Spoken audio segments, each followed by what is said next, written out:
कपूर बॉलीवुड की एक जानी मानी अभिनेत्री है।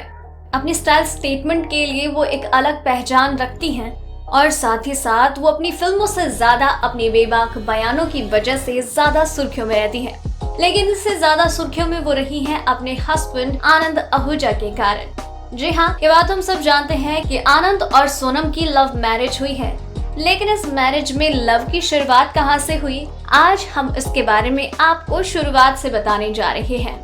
तो जैसा कि आप सभी जानते हैं कि साल 2019 में आनंद और सोनम शादी के बंधन में बंध गए हैं और अब उनकी शादी को 1 साल से ज्यादा का वक्त बीत चुका है और ये दोनों अपनी जिंदगी में काफी खुश हैं। तो इन सब बातों में बात ये आती है कि अगर सोनम कपूर एक बॉलीवुड एक्ट्रेस है और बॉलीवुड में मोस्टली लोग बॉलीवुड के स्टार से ही शादी करते हैं, तो सोनम ने क्यों आनंद आहूजा से शादी की? तो आपकी जानकारी के लिए बता दें कि सोनम ने बॉलीवुड स्टार से ज्यादा आनंद आहूजा जैसे एक बिजनेसमैन को चुना है। तो अब बात आती है आनंद आहूजा के बारे में कि आखिर ये हैं कौन। तो आपकी जानकारी के लिए बता दें कि वो दिल्ली बेस्ड एक बिजनेसमैन है जो कि कपड़ों के व्यापारी हैं और उनके कपड़ों का ब्रांड है भानी, जिसके वो सीईओ और प्रबंध निदेशक है। वो भारत के पहले sneaker store veg non veg के संस्थापक भी हैं और वो लगभग 50 मिलियन अमेरिकी डॉलर की संपत्ति के मालिक है। जी हाँ, आप बिल्कुल सही सुन रहे हैं, वो एक करोड़पति है। तो सीधी सी बात है, एक बॉलीवुड सेलिब्रिटी के बजाय एक करोड़पति बिजनेसमैन से शादी कर ली जाए। खैर, आनंद आहूजा और सोनम कपूर की मुलाकात एक कार्यक्रम के दौरान हुई जहां पर इन दोनों के बीच में पहले बातें हुई, फिर इन दोनों के बीच में दोस्ती हुई और फिर इसी दोस्ती के बाद इन दोनों के बीच की मुलाकातें बढ़ गई। फैमिली इवेंट से लेकर पार्टीज में इन्हें साथ में देखा जाने लगा। फिर एक दिन सोनम कपूर ने अपने सोशल मीडिया अकाउंट के माध्यम से दुनिया के सामने अपने प्यार का परिचय दे दिया। लेकिन इन सब की शुरुआत हुई 2015 में। यही वो साल था जब दोनों एक दूसरे के इंस्टाग्राम पर नजर आने लगे। खैर, दोनों में एक बात कॉमन थी और वो है फैशन। समय के साथ उनके इंस्टाग्राम ऐप सामान्य से ज्यादा लगातार निकले।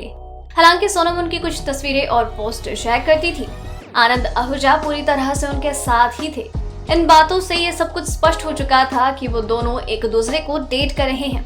लेकिन उन्होंने कभी भी दुनिया के सामने इस बात को एडमिट नहीं किया, हमेशा इनकार करते रहे कि बस नॉर्मली एक दूसरे को जानते हैं। विल स्मिथ के लिए अक्षय कुमार ने एक पार्टी का आयोजन किया था और यहाँ पर इन दोनों के बीच में जो नजदीकियां थी उससे उन दोनों के रिश्ते का उजागर होना शुरू हो गया। जी हाँ, दरअसल पार्टी की एक तस्वीर वायरल हो गई जिसमें सोनम और आनंद को एक दूसरे के साथ देखा गया। फिर क्या था, दोनों ने एक दूसरे के साथ में ट्रैवल करना शुरू कर दिया और दोनों एक दूसरे की बहुत सारी तस्वीरें भी शेयर करने लगे। 2017 में उनका जो रिश्ता है वो एक नेशनल न्यूज बन गई, क्योंकि आनंद आहूजा को सोनम और अनिल कपूर के साथ 64वें राष्ट्रीय पुरस्कार समारोह में भी देखा गया। इसके अलावा 2018 की शुरुआत में उनकी सगाई के बारे में अफवाहें भी उड़ी और फिर बाद में इन अफवाहों को कर दिया गया खारिज। एंड फाइनली साल 2019 में इन दोनों ने शादी कर ली और अब वो अपनी जिंदगी में काफी खुश हैं और एक दूसरे से काफी प्यार भी करते हैं। अगर आपको ये रिपोर्ट पसंद आई तो इसे लाइक और शेयर करें। साथ ही नीचे कमेंट सेक्शन में ये भी बताएं कि आपको सोनम कपूर की ये लव स्टोरी कैसी लगी। और आप तक बॉलीवुड से जुड़ी ऐसी और भी कई खबरें, जानकारियां, किस्से, कहानियां, प्रेम कहानियां यूं ही पहुंचाते रहेंगे, इसलिए चैनल के साथ बने रहिए।